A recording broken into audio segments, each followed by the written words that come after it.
بسم اللہ الرحمن الرحیم۔ اچھا بیٹا،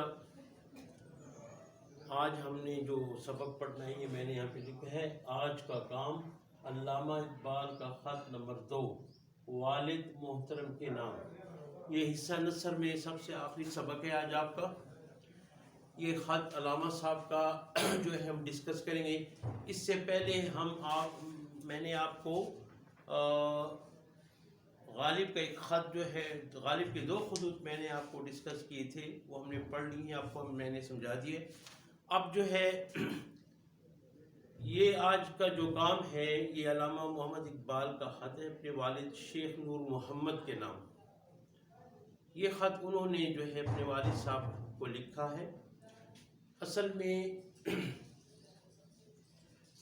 علامہ صاحب جو ہے تعلیم کے سلسلے میں اور نوکری کے سلسلے میں، سروس کے سلسلے میں، جیسے وہ گورنمنٹ کالج لاہور میں پڑھاتے رہے ایز اے پروفیسر، تو ان کا آبائی جو شہر تھا، گاؤں تھا، سیالکوٹ میں ایک گاؤں تھا، تو یہ اپنے گاؤں سے نوکری کے سلسلے میں، تعلیم حاصل کرنے کے سلسلے میں، جیسے یہ ادھر بھی جا چکے تھے، انگلینڈ بھی گئے تھے تعلیم حاصل کرنے کے لیے، تو اکثر ہی گھر سے دور رہے ہیں، گھر میں والدین اور جو ہے بہن بھائیوں سے دور رہے ہیں۔ تو یہ بھی جو ہے، یہ خط بھی جو ہے والد صاحب اپنے سیالکوٹ میں ہیں، اور یہ جو ہے کسی دوسرے شہر میں ہیں، وہاں سے والد صاحب کو خط لکھتے ہیں، ان کی خیریت دریافت کرتے ہیں۔ اس خط میں انہوں نے لکھا کیا ہے، تو اس خط کے ہم 2 حصے کر لیتے ہیں۔ تو پہلے حصے میں تو انہوں نے اپنے والد صاحب کی خیریت دریافت کی ہے اور ان کو صحت مندانہ اصول بتائے ہیں اچھی صحت کے لیے، چونکہ ان کے والد صاحب ایجڈ تھے، تو ان کو ایک بڑے اچھے اصول بتائیں جو ہمارے لیے بھی جو ہے، ہمارے لیے بھی بہت بڑا سبق ہے۔ ایسے انہوں نے صحت کے اصول والد صاحب کو بتائے اس خط میں، اور حوالہ جو انہوں نے دیا ہے کہ یہ اصول میں نے کہاں سے سیکھے ہیں، وہ یورپ کا ایک بہت بڑے حکیم تھے، کہتے ہیں میں نے اس کتاب کا مطالعہ کیا اور اس کتاب سے جو ہے میں نے یہ جو ہے باتیں میں نے پڑھی ہیں اس کتاب میں، اور وہ باتیں انہوں نے جو اپنے والد صاحب کو جو ہے ارسال کی ہیں خط کے ذریعے۔ مثال کے طور پر وہ کہتے ہیں کہ یورپین حکیم ہیں، بہت بڑے حکیم ہیں، میں نے ان کی کتاب میں یہ پڑھا ہے کہ دہی کی جو لسی ہے نا، دہی کی لسی یہ بہت جو ہے ایجڈ آدمی کے لیے خاص کر یہ بڑی مفید ہوتی ہے صحت کے اعتبار سے، اور صحت کو برقرار رکھنے کے لحاظ سے یہ جو ہے بڑی مفید چیز ہے، کیونکہ وہ حکیم کہتا ہے کہ دہی کی لسی جو ہے وہ زندگی بڑھانے میں مفید ہے، کیونکہ انسان کے جسم کے اندر ایسے جراثیم ہوتے ہیں جو زندگی کو ختم کرنے کے درپے ہوتے ہیں، تو یہ دودھ کی لسی جو ہے یہ ان جراثیم کو ختم کرتی ہے، یہ قاتل جراثیم ہے، ان جراثیم کو ختم کرتی ہے جو جراثیم انسان کی صحت کے لیے مضر ہیں، جس سے انسان کی زندگی ختم ہونے کا اندیشہ ہوتا ہے۔ ان جراثیم کو ختم کرنے کے لیے یہ جو ہے لسی، دہی کی لسی بہت زیادہ مفید ہے، اس لیے وہ اپنے والد صاحب کو وہ مشورہ دیتے ہیں کہ آپ جو ہے اس لسی کا استعمال جو ہے وہ کیا کریں، اور یہ جو ہے طویل العمر چیز ہے، انسان کی عمر بڑھاتی ہے۔ تو اور اس کے علاوہ انہوں نے جو ہے کچھ ہدایت دی اپنے والد صاحب کو صحت کے اعتبار سے، صحت کے حوالے سے، کہ یہی صحت جو ہے آپ صلی اللہ علیہ وسلم کی زندگی سے بھی جو یہی ثابت ہے کہ وہ کھانے پینے کی چیزوں میں بڑے جو ہے وہ کھانے میں بڑی احتیاط کرتے تھے، آپ صلی اللہ علیہ وسلم بہت کم کھایا کرتے تھے۔ تو روحانی کیفیات جو ہیں، ہماری جو روحانی کیفیات ہے جس کا تعلق روح سے ہے، تو وہ زیادہ تر منحصر ہوتی ہیں کھانے پینے کی چیزوں میں احتیاط کرنے پر۔ تو جتنا ہم کھانے پینے کی چیزوں میں، اپنے کھانے کی خوراک میں احتیاط کریں گے، اتنی ہماری صحت جو ہے برقرار رہے گی۔ ایک مرتبہ میں آپ کو چھوٹا سا واقعہ سنا دیتا ہوں، سعدی صاحب نے گلستان میں بھی لکھا ہے، حدیث میں بھی واقعہ ہے ایک مرتبہ ایران کے بادشاہ نے صحابہ کرام رضوان اللہ علیہم اجمعین کے علاج کے لیے ایک حکیم بھیجا کہ آپ وہاں پر جائیں اور جو ہے صحابہ کا علاج کریں، اللہ کے رسول کے صحابی ہیں، آپ ان کے جا کر علاج کریں۔ وہ حکیم آیا مدینہ منورہ اور وہاں پر جو ہے اس نے دکان سے کھول لی اور لوگوں کو اطلاع دی کہ میں آپ لوگوں کا علاج کرنے کے لیے آیا ہوں۔ ایک دن گزر گیا، دوسرا دن، تیسرا دن، 6 7 8 9 دن گزر گئے، ایک مریض بھی ان کے پاس نہ آیا۔ یہ جو ہے ڈاکٹر تھا یا جو طبیب تھا، یہ آپ صلی اللہ علیہ وسلم کی خدمت میں حاضر ہوا اور آپ صلی اللہ علیہ وسلم سے فرمایا، اے اللہ کے رسول، مجھے اپنے حکومت کی طرف سے یہاں پر بھیجا گیا تھا صحابہ کے علاج کے لیے، لیکن آج 8 9 10 دن ہوں گے، ایک مریض میرے پاس نہیں آیا، یہ کیا بات ہے؟ آپ صلی اللہ علیہ وسلم نے فرمایا، دیکھیں بات یہ ہے کہ صحابہ کرام جو ہے یہ اس وقت تک کھانا نہیں کھاتے جب تک یہ ان کو بھوک نہ لگی ہو، جب تک یہ بھوکے نہ ہو تب تک یہ کھانا نہیں کھاتے، جب ان کو بھوک لگ جاتی ہے اور ان کی اشتہا کھانے کے لیے ہوتی ہے تو پھر یہ کھانا کھاتے ہیں، اور جب کھانا کھاتے ہیں تو سیر ہو کر نہیں کھاتے، جب کھانا کھاتے ہیں تو سیر ہو کر نہیں کھاتے۔ تو اس حکیم نے کہا، اچھا یہ بات ہے؟ جب اس حکیم نے کہا کہ جب یہ بات ہے تو واقعی یہ تو بڑے زبردست اصول ہیں صحت کے، اور انہوں نے جو ہے واقعی پھر تو انہوں نے بیمار ہی نہیں ہونا۔ اس حکیم نے جو ہے مدینہ منورہ کی سرزمین کو بوسہ دیا اور اپنے وطن جو ہے واپس چلا گیا۔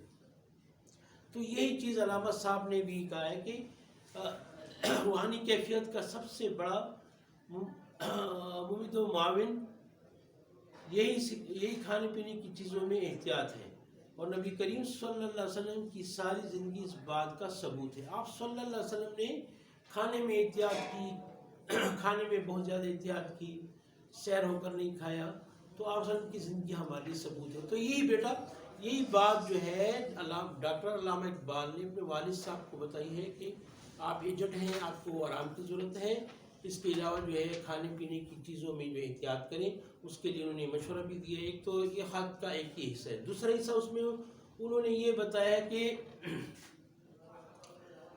ہمیں جو ہے دنیا پر بھی نظر ڈالنی چاہیے۔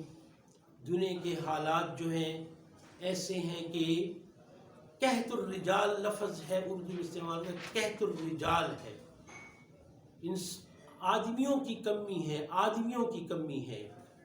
اب آپ کہیں گے آدمیوں کی کیسے کمی ہے؟ باہر نکلیں، جدھر جائیں آپ کو آدمی ملیں گے، لیکن اس سے عام آدمی مراد نہیں، جو کام کے آدمی ہیں، جو سمجھ بوجھ والے ہیں، عقل مند ہیں، پرہیزگار ہیں، زندگی کو سمجھتے ہیں، ایسے لوگوں کو جب ایسے لوگوں کی کمی ہو تو ہم کہتے ہیں کہ قحط الرجال ہے۔ رجل کی جمع رجال ہے، عربی کا لفظ ہے، قحط الرجال ہے، ہم کہتے ہیں کہ آدمیوں کی کمی ہے۔ یہی چیز علامہ صاحب نے اپنے والد صاحب کے ساتھ ڈسکس کی ہے کہ دیکھیں آج کل حالات ایسے ہیں، خوراک کے ساتھ ساتھ ہمیں دنیا پر بھی نظر ڈالنی چاہیے، عام لوگوں پر بھی نظر ڈالنی چاہیے۔ عام لوگ جو ہیں وہ زندگی میں احتیاط نہیں برتتے، چاہے کھانے کے اعتبار سے ہو یا صحت کے کسی اور اعتبار سے ہو، تو عام لوگ جو کھانے میں احتیاط نہیں برتتے، احتیاط سے کام نہیں لیتے، جو آیا کھا لیا، جانوں کی طرح زندگی بسر کر رہے ہیں۔ صحیح لوگوں کی کمی ہے، تو پھر ان کی زندگی کے آپ حالات بھی دیکھ رہے ہیں۔ تو انہوں نے یہ کہا کہ ہم دنیا پر بھی اب حالات ایسے ہیں کہ جو ہے وہ اچھے لوگ، قابل لوگ، سمجھدار لوگ بہت کم ہیں۔ تو کسی ایک بزرگ کے بارے میں بھی اس لیے انہوں نے مولانا روم کا بھی حوالہ دیا کہ مولانا روم صاحب کہتے ہیں کہ ایک شخص جو ہے باہر نکلا، اس کے ہاتھ میں چراغ تھا، چراغ لیے پھر رہا تھا، کس نے کہا آپ جو ہے سورج نکلا ہوا ہے، اتنی روشنی ہے، آپ چراغ لیے پھر کسے ڈھونڈ رہے ہیں جناب؟ تو اس نے کہا کہ میں آدمیوں کو ڈھونڈ رہا ہوں۔ اسے کہا گیا کہ آپ کو یہ نظر نہیں آ رہا کتنے لوگ ہیں، کس آدمی کو آپ ڈھونڈ رہے ہیں؟ تو انہوں نے جواب دیا کہ نہیں، یہ لوگ نہیں، جن کو میں ڈھونڈ رہا ہوں وہ لوگ نہیں ہیں، کام کے لوگ، عقل مند لوگ، پڑھے لکھے لوگ، اچھی تہذیب والے لوگ وہ نہیں ہیں، کچھ جاننے والے لوگ بھی وہ لوگ نہیں ہیں۔ تو یہی بات علامہ صاحب نے معلوم کہ دیکھیں آپ ہمارے حالات بھی ایسے ہیں، ہم دنیا پر نظر ڈالیں، ان سے اثر نہ لیں، اور ہمیں جو ہے اپنی صحت کے لیے صحیح تدابیر اختیار کریں۔ تو یہ جو ہے، اور پھر علامہ صاحب میں جو ہے وہ بہت بڑے یعنی رجائیت ان میں بہت زیادہ پائی جاتی تھی۔ رجائیت کسے کہتے ہیں؟ پر امید ہونا، نا امیدی نا امید نہ ہونا۔ قنوطیت ان میں نہیں تھی بلکہ رجائیت تھی ان میں، بڑی زیادہ پر امید ان کی شخصیت تھی۔ تو ساتھ انہوں نے یہ بھی کہا ٹھیک ہے آج کل کے دور میں جو ہے لوگوں پر نظر ڈالیں اور جو ہے دنیا کے حالات پر نظر ڈالیں تو ہمیں نا امیدی نظر آئے گی، ہمیں صحیح ٹھیک لوگ نہیں ملیں گے، کام کے لوگ نہیں ملیں گے، لیکن ہو سکتا ہے آنے والا وقت جو ہے یہ تاریک دور ہے، اور تاریکی کا الٹ جو ہے وہ روشنی ہے، سفیدی ہے۔ جو ہی سفیدی آ جاتی ہے ساری تاریکی ختم ہو جاتی ہے۔ ساتھ انہوں نے یہ بھی بتایا کہ ہمیں نا امید نہیں ہونا چاہیے بلکہ ہمیں پر امید ہونا چاہیے اللہ تعالیٰ کی ذات سے۔ نا امید ہونا کفر ہے، اگرچہ حالات ایسے ہیں کہ اچھے لوگ اور جو ہے کام کے لوگوں کی کمی ہے، فقدان کہہ دیں آپ، اگر فقدان نہیں ہے تو کمی تو ضرور ہے، لیکن ہمیں امید رکھنی چاہیے۔ تو تاریکی کا جو ہے وہ الٹ جو ہے وہ روشنی ہے۔ تو یہ اس تاریکی کے بعد امید ہے انشاءاللہ ایسا وقت آ جائے کہ جو ہے ہمارے مسلمانوں کی حالت سدھر جائے اور مسلمان جو ہے ترقی کرنے والے بن جائے، صحیح مسلمان بن جائے، اللہ سے امید ہے۔ تو ساتھ انہوں نے امید بھی دی ہے۔ تو یہ باتیں انہوں نے ڈسکس کی ہیں اپنے والد صاحب سے اس خط میں۔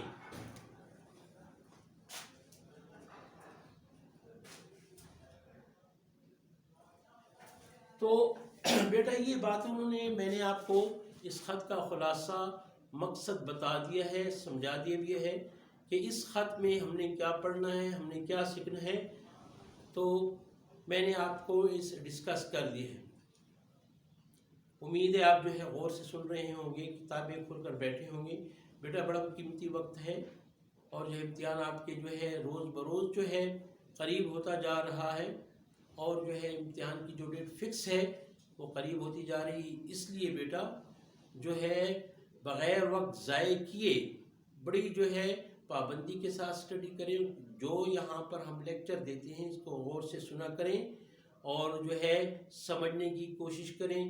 اب یوٹیوب میں جب آپ دیکھیں گے تو کسی بات کی سمجھنا ہے اس کو پاس کریں، پھر اس کو بیکورڈ لے جائیں، پیچھے لے جائیں، پھر اس کو دوبارہ سنیں تاکہ آپ کو اچھی طرح سمجھ آ جائے۔ والد گرامی شیخ نور محمد کے نام، تاریخ اس خط کی لکھی گئی ہے، لاہور سے خط جو ہے لکھا گیا ہے۔ علامہ صاحب لاہور میں اس وقت ہو سکتا ہے یہ گورنمنٹ کالج میں پڑھا رہے ہیں کیونکہ گورنمنٹ کالج میں پروفیسر بھی رہے ہیں۔ تو 3 جون 1920 میں یہ خط انہوں نے لکھا تھا۔ قبلہ و کعبہ، السلام علیکم۔ قبلہ و کعبہ کا لفظ والد صاحب کے احترام میں استعمال کیا جاتا ہے ہماری خط و کتابت میں، بولنے میں بھی۔ اس کے علاوہ روزمرہ کی جو بول چال ہے، ہم کسی ایجڈ آدمی کو دیکھتے ہیں، بزرگ کو دیکھتے ہیں، سفید ریش کو دیکھتے ہیں تو ہم کہتے ہیں قبلہ بات ایسی ہے، آپ ہمارے قبلہ و کعبہ ہیں، آپ ہمارے بزرگ ہیں، آپ ہمارے قبلہ و کعبہ ہیں، یہ الفاظ استعمال ہوتے ہیں۔ تو انہوں نے بھی جو ہے اس خط میں والد صاحب کے لیے جو احترام کا لفظ استعمال کیا قبلہ و کعبہ ہے۔ قبلہ و کعبہ، السلام علیکم، آپ کا والا نامہ ملا، الحمدللہ کہ آپ کی صحت اچھی ہے اور مجھے یقین ہے اللہ تعالیٰ دیر تک آپ کا سایہ ہمارے سر پر رکھے گا، یعنی اللہ تعالیٰ آپ کو دیر تک زندہ رکھے گا اور جو ہے آپ ہمارے جو ہے آپ کا سایہ ہمارے سر پر رہے گا۔ الحمدللہ آپ کا جو ہے خط ملا اور معلوم ہوا کہ آپ کی صحت الحمدللہ اچھی ہے، اور مجھے یقین ہے کہ آپ کی اس اچھی صحت کے پیش نظر آپ کا سایہ ہمارے سر پر تادیر رکھے گا۔ بھائی صاحب نے اس سے پہلے کسی خط میں آپ کے انتظام خوراک وغیرہ کے بارے میں لکھا تھا، یہ طریق اچھا ہے۔ اس سے پہلے علامہ صاحب کے بھائی نے ان کو بتایا تھا کہ والد صاحب کا یہ طرز ہے خوراک کا، ہم اس طرح سے اس کو خوراک دیتے ہیں، تو اس سے جب مطلب ہوئے تو وہ کہہ رہے ہیں کہ علامہ صاحب کے مجھے اس کے زبان اس سے معلوم ہوا تھا، تو یہ طریقہ آپ کا اچھا ہے، اسی کو دستور العمل بنانا چاہیے، اسی کو روزمرہ کا معمول بنانا چاہیے۔ آپ کے جو روزمرہ کی جو خوراک ہے اس کا یہ دستور، اس کا قانون بنا، اسی کو آپ اپنائیں۔ میں نے یورپ کے مشہور حکیم کی کتاب میں دیکھا ہے کہ جو شخص ہر روز دہی کی لسی پیا کرے اس کی عمر بڑھتی ہے۔ وہ کہتا ہے کہ انسان کے جسم میں ایسے جراثیم ہیں جو قاطع حیات ہیں۔ قاطع حیات زندگی کو ختم کرنے والے،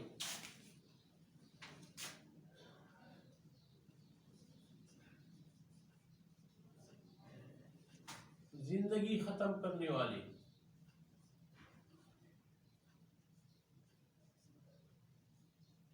جراثیم، ٹھیک ہے، قاطعات جراثیم، زندگی کو ختم کرنے والے جراثیم۔ تو ایسے جراثیم ہیں جو زندگی قاطع حیات ہیں، اور دہی کی لسی ان جراثیم کے لیے بمنزل زہر کے ہے، یعنی زہر کی طرح ان جراثیم کے لیے، مطلب یہ ہے کہ جس انسان زہر کھا کے مر جاتا ہے، ایسے ہی ان کے لیے یہ دودھ کی لسی، یہ جو مضر جراثیم ہیں جو انسان کی زندگی کو ختم کرنے کے درپے ہوتے ہیں، ایسے جراثیموں کے لیے یہ دودھ کی لسی جو ہے ایسے ہے جیسے ان کی قاتل ہے، ان جراثیم، مطلب یہ کہ اس سے جراثیم ختم ہو جاتے ہیں۔ تو دیکھیں بیٹا، ہمیں کتنی اچھی اہم بات معلوم ہو گئی کہ دودھ کی لسی، دہی کی لسی جو ہے یہ بڑی جو ہے مفید ہے صحت کے لیے۔ اب ایسے جراثیم جو انسان کی زندگی میں جسم میں ہوتے ہیں، جو زندگی کو ختم کرنے کے درپے ہوتے ہیں، زندگی کو ختم کرنا چاہتے ہیں، ایسے جراثیم کے لیے یہ لسی جو ہے بمنزل زہر ہے، زہر کی طرح ہے، جیسے ان کو ختم کرنے والی ہے۔ یہ وجہ ہے کہ گاؤں کے رہنے والے لوگ شہریوں کی نسبتاً عموماً طویل العمر اور تندرست ہوتے ہیں۔ طویل العمر، زیادہ عمر والے، یہ دیکھا گیا ہے کہ واقعی بات بھی ایسی ہے کہ اکثر گاؤں کے لوگ بعض 100 سال تک پہنچ جاتے ہیں، 120 تک بھی پہنچتے ہیں، 105، 110 بعض لوگ۔ تو گاؤں والے لوگ شہر کی نسبتاً عموماً طویل العمر اور تندرست ہوتے ہیں۔ طویل العمر، زیادہ عمر والے، لمبی عمر والے، طویل العمر، لمبی عمر والے لوگ، ٹھیک ہے۔ طویل عمر، علی بخش نے کل مجھے بتایا کہ اس کی چچی کی لمبی عمر ہوئی اور آخر عمر میں اس کا گزران زیادہ تر لسی پر تھا۔ علی بخش جو تھے یہ علامہ صاحب کے ملازم تھے، بنگلے میں ان کے ساتھ ہوتے تھے، ان کا بنگلہ میکلو روڈ پر تھا لاہور میں علامہ صاحب کا۔ تو علی بخش ان کے ایک جو ہے معتمد ملازم تھے جس پر وہ اعتماد کرتے تھے۔ تو علی بخش کا کہتا ہے کہ میرا جو ملازم علی بخش وہ کہتا ہے کہ میری چچی نے بہت زیادہ عمر پائی اور وہ اکثر آخر عمر میں دہی کی لسی استعمال کرتی تھی۔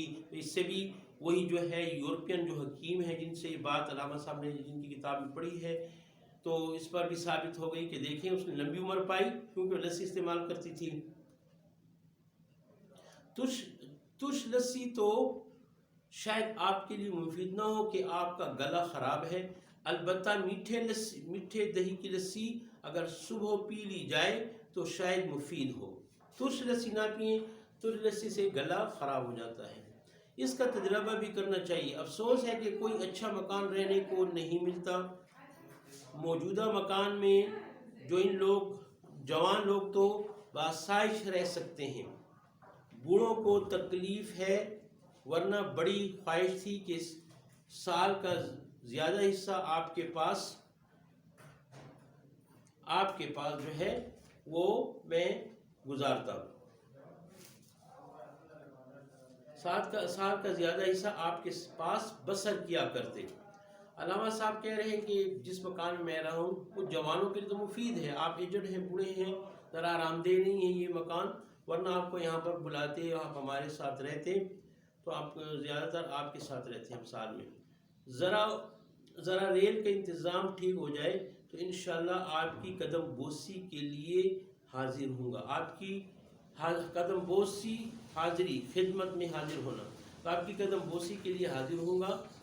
ریل کا انتظام ٹھیک نہیں ہے تو اس وقت، آج ریل کا تو جو ہے انتظام آج بھی ٹھیک نہیں ہے، آج کل کی ریلیں بھی جو ہیں جو خاص وہ جو ہے ان میں ترقی نہیں ہوئی ہے، تو اس وقت تو بہت خراب انتظام تھا ریل کا۔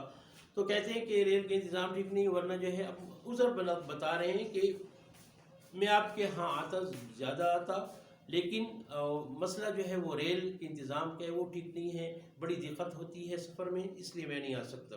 ڈاکٹر عبداللطیف نے آپ کے دانت بنائے تھے، اگر دو خراب ہو گئے ہوں، اگر وہ خراب ہو گئے تو ان کو ڈاک میں بھیج دیجئے گا، پھر مرمت کروانے لے جائیں، پھر مرمت کروائے جائیں گے۔ اگر وہ قابل مرمت بھی نہ ہو تو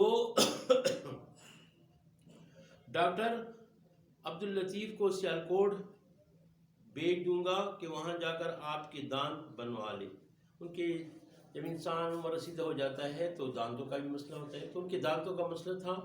علامہ صاحب ان کے جو ہے فرزند ارجمند تھے اور بہت فرمان بردار بیٹے تھے، تو وہ جو ہے والدین کے جو حقوق ہیں ان کا پورا خیال رکھتے تھے، تو ان کے دانتوں کا بھی ان کو فکر ہے، دانتوں کی فکر ہے ان کو احساس ہے کہ آپ کے دانت بھی ٹھیک ہو، تو ان کو مشورہ دے رہے کہ دیکھ لیں، اگر دانت قابل مرمت ہے تو میں ڈاکٹر عبداللطیف کو کہہ دوں گا، چاہے شاید سیالکوٹ میں تھے، وہ آپ کے دانت ٹھیک کر دے گا، ورنہ جو ہے آپ بیچ دیں، ہم دوسرے دانت اگر مرمت کے قابل نہ ہو تو نئے دانت آپ کو خرید کر دے دیے جائیں گے۔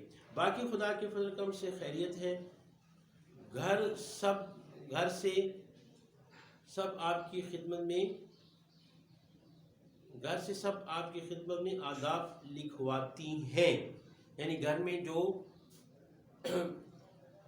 عورتیں ہیں ان کی بیوی، بیٹی وغیرہ، ساس وغیرہ تو وہ کہتے ہیں کہ وہ بھی آپ کی خدمت میں جو ہے آداب لکھواتی ہیں کہ ہماری طرف سے بھی جو ہے اپنے والد محترم کو آداب لکھ دیں۔ روحانی کیفیت کا سب سے بڑا مفید و معاون یہی کھانے پینے کی چیزوں میں احتیاط ہے۔ علامہ صاحب نے والد صاحب کو بتا رہے ہیں اسی خط میں کہ اب ہماری روحانی کیفیات جو ہیں، ہماری روح صحیح ہو، ہماری روح زندہ ہو، ہم جو ہے اللہ کی عبادت صحیح کر سکیں، تو اس کا تعلق، اس میں جو احتیاط ہے کھانے میں، یہ بڑی ممد و معاون ثابت ہوتی ہیں، یعنی مددگار ثابت ہوتی ہیں۔ ممد و معاون، مددگار،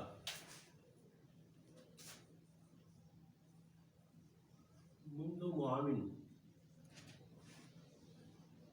مددگار، ٹھیک ہے، ممد و معاون مددگار ثابت ہوتی ہیں۔ تو ہم اس میں احتیاط کریں تو یہ ہماری روحانی کیفیات میں بھی، ہم کھانے میں اگر احتیاط کریں تو یہ بڑی جو ہے مددگار ثابت ہوتی ہیں۔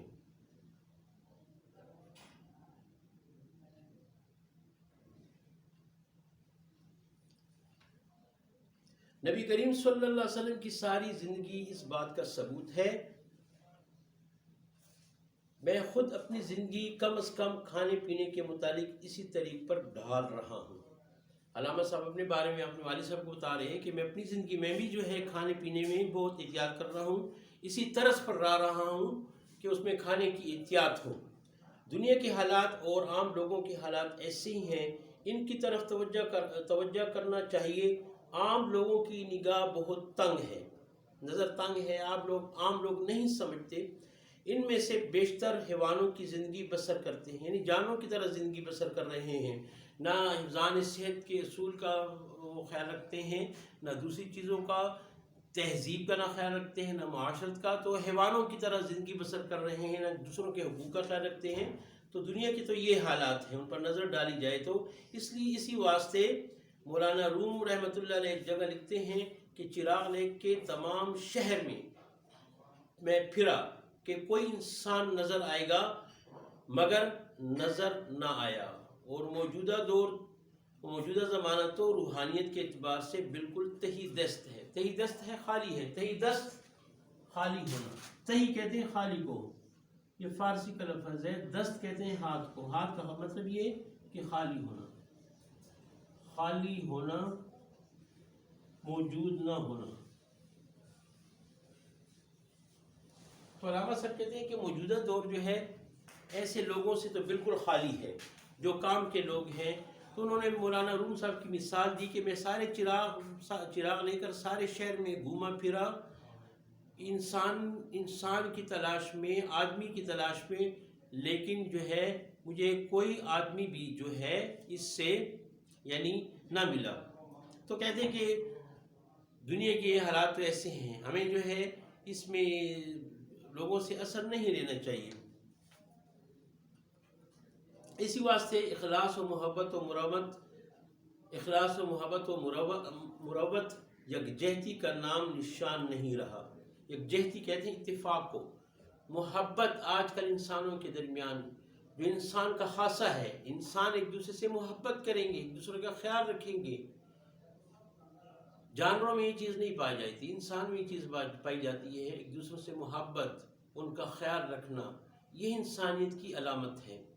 اور جو ہے یکجہتی، آپس میں اتفاق و محبت، یہ چیز کہتے ہیں کہ آج جو ہے، اور اخلاص یہ چیز آج انسانوں میں نہیں رہی. آدمی کا خون پینے والا اور قوم کی دشمن ہے.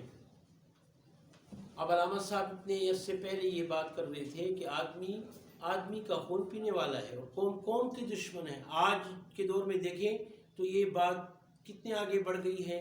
یہ چیز ہماری قوم کے اندر کتنی زیادہ آگے ہے کہ بھائی کا دشمن ہے، اور جو ہے آدمی کا خون پی رہا ہے، ایک دوسرے کو قتل کر رہا ہے، اور جو ہے قتل و غارت کا بازار گرم ہے، بدعنوانی کا اور جو ہے رشوت ستانی کا بازار گرم ہے. اور ہماری قوم میں ایسی بے شمار برائیاں ہیں کہ وہ ناگفتبے ہیں. تو کہتے ہیں اس وقت میں آپ آ کر دیکھیں کہ کیسے حالات ہیں. یہ دور انتہائی تاریکی کا دور ہے. تاریکی کہتے ہیں اندھیرے کو، جہالت کی اندھیریاں ہیں، اور کیا کہتے ہیں بد تہذیبی کی اندھیریاں ہیں. لیکن تاریکی کا انجام سفید ہے. کیا؟ جب کہ اللہ تعالیٰ جلد اپنا فضل کرے اور بری نوع انسان کو پھر ایک دفعہ نور محمدی عطا کر دے. آپ صلی اللہ علیہ وسلم کا نور، جس نور سے آپ صلی اللہ علیہ وسلم بنے تھے، آپ صلی اللہ علیہ وسلم والا نور اس امت کو عطا کر دے. تو بغیر کسی بڑی غنیمت کے بغیر کسی بڑی شخصیت کے اس دنیا کی نجات نظر نہیں آتی. علامہ صاحب کہہ رہے ہیں اب ہمارے حالات سدھر جائیں، انسان صحیح انسان بن جائے، مسلمان صحیح مسلمان بن جائے. اس کے لیے ایک بڑی شخصیت کی ضرورت ہے، جس کا تعلق اللہ تعالیٰ کے ساتھ ہو، بہت بڑا آدمی ہو، اللہ کی مدد اس کے ساتھ ہو، وہ یہاں پر آئے اور ایک انقلاب لے کر آئے. اس صورت میں تو مسلمانوں کی اور انسانوں کی نجات ہو سکتی ہے، ورنہ مشکل ہے. زیادہ کیا عرض کروں، خدا کا فضل ہے. اس پر انہوں نے جو یہاں پر ختم کر دیا. غلام رسول بیمار تھا، کل میں نے اس کی خیریت دریافت کرنے کے لیے فیروز پور تار دیا تھا، مگر تاحال جواب نہیں آیا. آج کل تار بھی دیر میں پہنچتے ہیں. تو خطوط سے پہلے تار کا سسٹم ہوتا تھا، پھر لوگوں نے تعلیم حاصل کر لی تو خطوط لکھ کر بھیجتے تھے. تو تار کا سسٹم ایسے ہوتا تھا کہ ایک ایڈریس پر جو ہے پیغام آ جاتا تھا کہ پیغام فلاں کو پہنچا دے، پھر وہ پیغام اس کو پہنچا دے. یہ تار کا سسٹم تھا. اب تو تار کا تو خطوط بھی ختم ہو گئے ہیں، ترقی کا دور ہے، موبائل ہیں. آپ کا دوست، آپ کا رشتہ دار، آپ کا اقربا، آپ کے اقربا جہاں کہیں بھی ہوں، آپ ان سے بات چیت کر سکتے ہیں. تو یہ پرانے وقت میں جو ہے تار کا سسٹم تھا.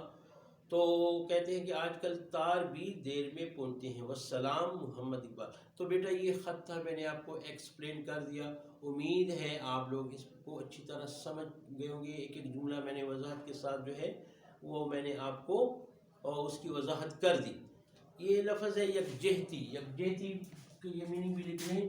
یکجہتی کا مطلب اتفاق، آپس کا اتفاق.